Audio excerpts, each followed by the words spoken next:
bonjour à toutes et à tous. On a vu qu'elles entreprenaient énormément. Depuis ce matin, on en parle. On dit même qu'il y a autant d'entrepreneurs en Afrique qu'aux États-Unis. Alors la comparaison n'est pas très juste, puisque là on parle d'un continent et que de l'autre côté on parle d'un pays, mais quand même ça dit beaucoup. Alors elles ne font pas que entreprendre, elles écrivent aussi leur histoire.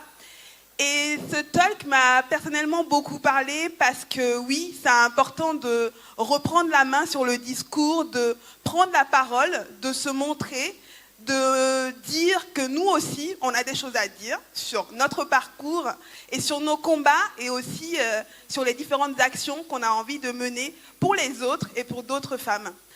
Merci à tous d'être encore aussi nombreuses. C'est toujours un plaisir de vous retrouver ici. Alors pour commencer, je vais présenter Yvonne, que j'ai eu la joie de découvrir ces derniers jours. Est-ce que ton micro marche? Non. Oui, là c'est bon. Non, tu peux changer de micro. En attendant, je continue de te présenter. Donc oui, j'ai eu la chance de découvrir Yvonne depuis quelques temps. On s'est beaucoup parlé au téléphone, on s'est vus, on a beaucoup discuté de nos combats personnels et c'était beau. Mais surtout, Yvonne, c'est une sorte de slasheuse. Je ne sais pas si vous voyez ce que c'est une slasheuse. Est-ce que ça parle à certains? En fait, les slasheuses, il y en a beaucoup parmi les femmes. Elles sont généralement polyvalentes, elles font tout. Elles ont des talents, mais énormes. Et Yvonne, elle est à la fois performeuse, militante, afroféministe, musicienne, elle est avocate à Genève, mais elle a surtout créé Noircier Wikipédia. Donc en fait, je lui ai demandé si elle avait 24 heures comme tout le monde dans une journée, parce que c'est quand même beaucoup de choses. Est-ce que tu arrives à dormir déjà? Est-ce que tu as du temps pour toi, malgré tous ces combats? Mais surtout, Yvonne, tu as créé donc Noircier Wikipédia, qui est un projet dont le but est de recruter d'autres wikipédiennes, donc des gens qui vont contribuer à l'encyclopédie en ligne et qui vont combler le manque de diversité en ligne en écrivant des articles sur des afrodescendants, sur des Africains. Est-ce que tu peux nous dire ce que c'est Noircier Wikipédia? Voilà, Noircier Wikipédia, c'est un projet que j'ai commencé il y a 1 an et demie et auquel s'est rejoint aussi une étudiante en histoire de l'art qui s'appelle Gala Maye Miranda et qui s'est rejoint à ce projet avec moi. Et en fait, Noircier Wikipédia a l'objectif de combler toutes les lacunes et tout le manque qu'il y a d'informations sur l'Afrique, la culture africaine, ses afrodescendants, comment l'Afrique a laissé son empreinte partout dans le monde, et voilà, avec moi, que je suis afrodescendante aussi. Et donc, pour moi, c'est important que ça soit perçu dans la Wikipédia.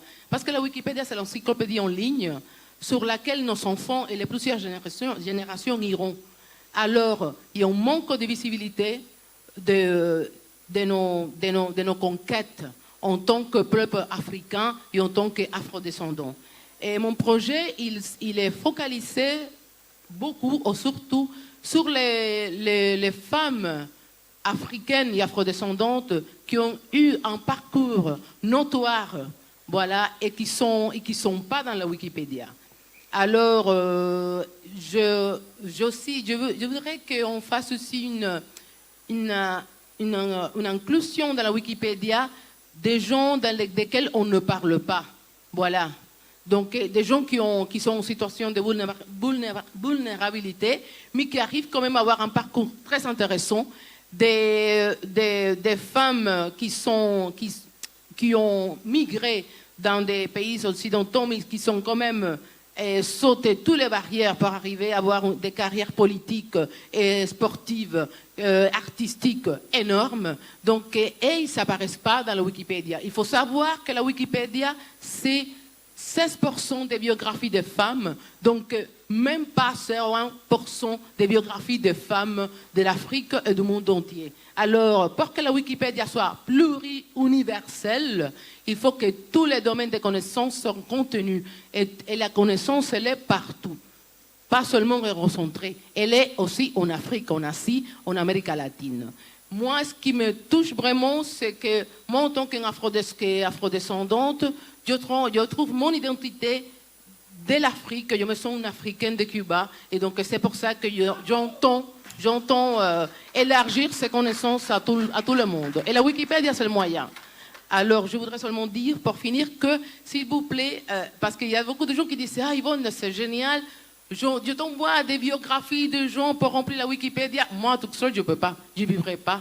Donc, voilà. Mais par contre, ils organisent des ateliers de contribution pour enseigner les Africains et les Afrodescendants à raconter leur propre histoire avec leurs propres mots, avec leurs connaissances et les sources que nous savons, pour qu'on commence à les valoriser et à les mettre à la place où elles doivent être. C'est tout. Voilà, merci. Ce que je n'ai pas dit tout à l'heure quand même en te présentant, c'est que tu parles aussi 5 langues. Et ça, c'est hyper impressionnant. Mais avant de finir quand même, parce que je ne te lâche pas aussi simplement, est-ce que tu peux nous donner des exemples très concrets de personnalités que tu as ajoutées ou que ton groupe a ajoutées sur Wikipédia dernièrement? Voilà. Sur la Wikipédia, il y a les cas en fait en Suisse, parce que maintenant j'habite en Suisse, j'ai habité un peu partout. Et il y a le cas de Thilo Frey. Thilo Frey, c'est une femme qui est née d'une mère camerounaise et d'un père suisse. Elle était métisse. Et c'était la première femme au canton de Neuchâtel, quand les femmes ont eu le droit d'accéder au Parlement fédéral, au vote, voilà, elle a entré en politique en 1960 et en 1971, elle est rentrée au Parlement fédéral. C'était la première femme au canton de Neuchâtel. Même pas en Suisse, c'est une femme qui était née au Cameroun. Elle a reçu une partie de son éducation au Cameroun et après elle est repartie en Suisse. Donc, par contre, pour elle, pour trouver des sources autour d'elle, c'était hyper difficile. Déjà, son article, il n'est pas énorme parce qu'on ne trouve pas de sources tellement ni en Suisse, ni ici au Cameroun. Mais on a essayé de faire un travail quand même de recherche pour qu'elle aille sa page. Voilà, c'est une des femmes politiques. Hein. Et après, je peux dire, il y a un exemple aussi. Bon, elle a sa page, par contre, mais on l'a améliorée, mais elle était créée, mais très petite, mais on l'a améliorée. C'est la page de Laurita Onge. Vous connaissez la sportive paralympique? Ah voilà, c'est un domaine dans lequel les gens ne parlent pas. Il y a des sportifs paralympiques qui font des énormes efforts parce que les coûts des appareils pour les gens qui ont un handicap sont très chers. Alors du coup, c'est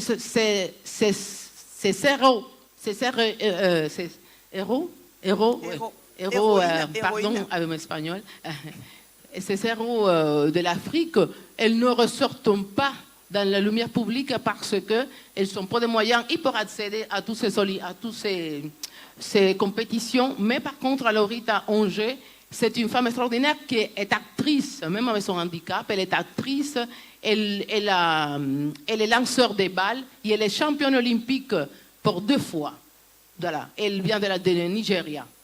Merci voilà. beaucoup Yvonne. Merci à vous. On n'aura malheureusement pas le temps d'en parler, mais je voulais quand même préciser que tu as pour projet de développer ces contenus-là dans des langues africaines. Oui. On n'aura pas le temps d'en parler. Je suis là pour s'aimer la graine, hein. Je suis là. Hein. Mais je voulais le préciser parce qu'on n'en parle pas beaucoup, mais juste pour votre information, 80% du contenu aujourd'hui en ligne est écrit dans des langues occidentales. Et c'est problématique parce que les autres langues ne sont pas représentées. Et pourquoi c'est important? Internet aujourd'hui est un espace politique. Il y a des choses qui se jouent sur Internet. Ce n'est pas juste un espace où vous allez sur Facebook. C'est un espace où il se joue des enjeux politiques énormes. Et il est éminemment hyper important que, oui, il y ait des histoires d'Afrique, écrits par des Africains, il faut qu'ils reprennent le pouvoir, quoi. En tout cas, sur leurs propres histoires, tout au moins. Sans transition, du coup, puisqu'on n'a pas trop le temps. Camélia, toi, tu travailles plutôt du côté politique. Tu es conseillère à la primature du Gabon, tu es directrice de la communication. Sur le plan politique, tu as notamment créé, après ta sortie de l'ENA, donc bravo pour l'ENA, Donc, tu as notamment créé, après ta sortie de l'ENA, un réseau des anciennes femmes qui ont fait cette grande école pour justement soutenir d'autres femmes, pour les encourager, pour les former et pour leur montrer surtout, en fait, qu'elles peuvent y arriver. Tout à fait, parce que moi qui suis devant vous, je suis orpheline depuis l'âge de 7 ans, avant-dernière de 23 enfants. Personne n'avait parié sur moi que j'aille à l'ENA. Et je vous l'ai dit. Merci. Alors, pour le malheur de mes parents, je suis tombée amoureuse très tôt. Donc, je me suis mariée, maman. Donc, j'étais maman étudiante et en étant épouse. Et mon discours, c'est de dire aux autres jeunes filles que si tu vis dans une commune rurale, sache que la ruralité n'est pas une fatalité. Si tu es orpheline, sèche tes larmes, lève-toi parce que ton avenir, tu dois le jouer toi-même. Si tu es citadine et que tu vis dans un bidonville, ça aussi, c'est pas un frein. Et même si tu es d'une bonne famille, le courage, l'intelligence et le fait d'oser ne s'achètent pas. Il faut que tu te lèves en tant que femme pour que tu réussisses. Bravo. C'est ça mon message en faisant du mentoring. Nous ne sommes pas très nombreuses à avoir fait l'ENA, mais je pense vraiment du fond du cœur qu'il faut qu'on soit encore plus nombreuses. Vraiment, j'exhorte les unes et les autres à se motiver, à se lever chaque matin dans leur domaine de compétences. Moi, le don que Dieu m'a donné, c'est les études.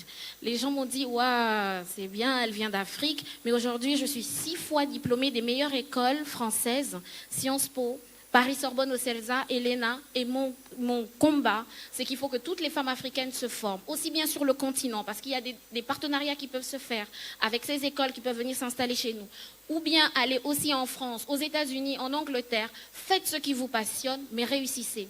Avant que mon réseau ne soit créé, lorsqu'on allait pour les réunions de la Confédération mondiale des énarques, c'était toujours des programmes conçus par les hommes. Et nous, on assistait, on était là, on donnait une contribution. Mais maintenant qu'on a créé notre réseau, à chaque fois maintenant, on demande à Camélia, qu'est-ce qu'on met dans le programme pour le leadership féminin? Et ça, j'en suis fière. Et comme je dois être l'une des rares qui travaille dans le service public, je suis fière parce que c'est aussi un sacerdoce de travailler dans le service public. Mon combat, c'est la digitalisation de l'administration. Parce que nous avons un éclatement géographique de nos ministères qui ne sont pas souvent au même endroit. Nous prenons des heures, nos parents, nos grands-parents, pour venir souvent à la capitale pour un document administratif. Et on doit se dire qu'en 2019, on doit arrêter ça. On doit digitaliser l'administration et permettre à tout le monde d'avoir accès à la bonne information, de pouvoir avoir un minimum de documents administratifs. Tel est mon combat. Merci. Alors, Luc, je sais pas si, je crois qu'on a le temps. Tu es aussi présidente, ça me tient particulièrement à cœur et j'espère qu'on aura le temps d'en parler. Tu peux nous en dire quelques mots. Tu es aussi présidente d'une association d'autonomisation de la personne handicapée. Oui, tout à fait, parce que j'ai ma sœur aînée qui a eu la poliomyélite et justement c'est un modèle aussi pour moi parce qu'elle s'est battue, soutenue par ma mère et elle a pu avoir un travail, faire des études. Et donc l'idée c'est d'accompagner aussi ces femmes-là qui ont un handicap, à leur dire vous pouvez aussi y arriver, vous pouvez être des modèles aussi pour d'autres personnes et ne pas voir la personne handicapée comme une minorité de la population mais comme des femmes intégrantes à part entière de notre population. Il faut les accompagner. Merci. Alors, elles écrivent leur histoire, elles mènent des actions. Moi, je voulais juste vous laisser partir avec une citation que j'aime beaucoup. C'est une citation que vous allez peut-être entendre dans un podcast super cool de RFI, bien sûr, qui vient juste de sortir et qui est intitulé Afrofuturisme. Et dans ce podcast, il y a un conteur camerounais qui s'appelle Binta Ngazolo, et qui dit « Sans rêve, pas d'avenir ». L'afrofuturisme, c'est notre capacité à réinventer notre futur. Que notre futur ne soit plus jamais uniquement celui imaginé par les autres. Celui qui n'est pas en capacité de se projeter dans le futur ne s'y trouvera pas. Voilà, sur ce, très belle fin de journée. Voilà. Je voudrais dire, s'il vous plaît, Oui. et je suis là, je suis prête à prendre contact parce que ça m'intéresse d'organiser des ateliers de contribution.